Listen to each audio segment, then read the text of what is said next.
Vi faccio un'ultima domanda, avvocato Della Vecchia.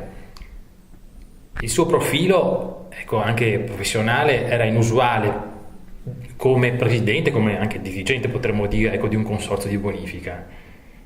Come si ricorda quell'esperienza lì alla fine, che è durata 4 anni? Ecco, come la ricorda, diciamo così, il suo ruolo così anche diverso, ecco, da quello che poteva essere in generale il tipo di profilo di un presidente del consorzio di bonifica? Ma per me è stata, diciamo, un'esperienza amministrativa che mi ha lasciato ricordi profondissimi, mi ha lasciato il segno. Ricordo proprio l'essere uscito dalla mia attività professionale principale, che è quella appunto del giurista, e però sempre come giurista aver camminato sul fango e comunque camminato lungo tanti corsi d'acqua, riscoprendo il territorio della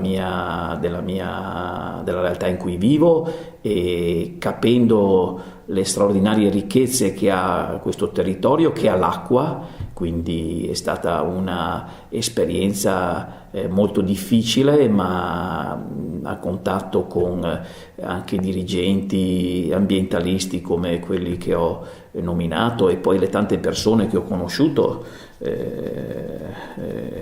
compreso appunto chi mi sta davanti, e ho visto tante persone veramente impegnate su una ricchezza del nostro territorio che dovrebbe essere sempre ancora di più tutelata. Noi abbiamo la fortuna di vivere in un territorio d'acqua, acque di superfici e acque sotterranee.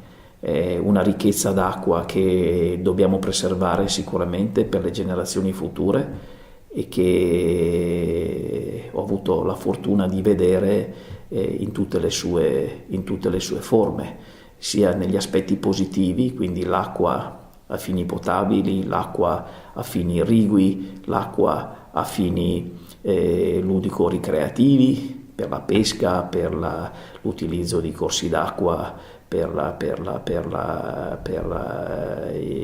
chi ci va per kayak piuttosto che con altri mezzi, ma ho visto anche l'aspetto, diciamo, il rovescio della medaglia dell'acqua, cioè quindi l'acqua anche come eventi alluvionali, con gestioni di criticità come quelle che abbiamo ricordato. Quindi, diciamo, sicuramente è stata un'esperienza che mi ha lasciato il segno e che ricordo come qualificante anche per il mio percorso personale.